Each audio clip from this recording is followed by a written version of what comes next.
Magandang gabi, Luzon, Visayas, and Mindanao.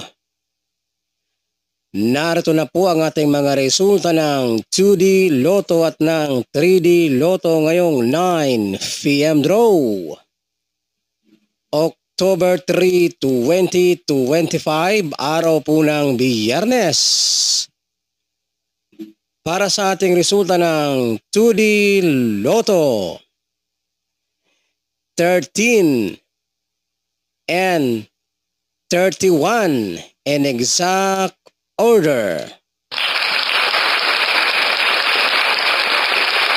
At para naman po sa ating resulta ng 9 PM draw 3D Lotto, 4, 5, and 0 in exact order. At sa mga mahilig naman po dyan sa larong 3D Sweltres Lotto, mag-subscribe lamang po kayo para palagi kayong updated ng aking combination araw-araw. At para palagi din po kayong updated ng ating mga resulta ng 3D Sweltres Lotto dito sa ating YouTube channel, huwag po niyong kalimutang i-click yung ating notification bell. Maraming salamat po and magandang gabi, Pilipinas!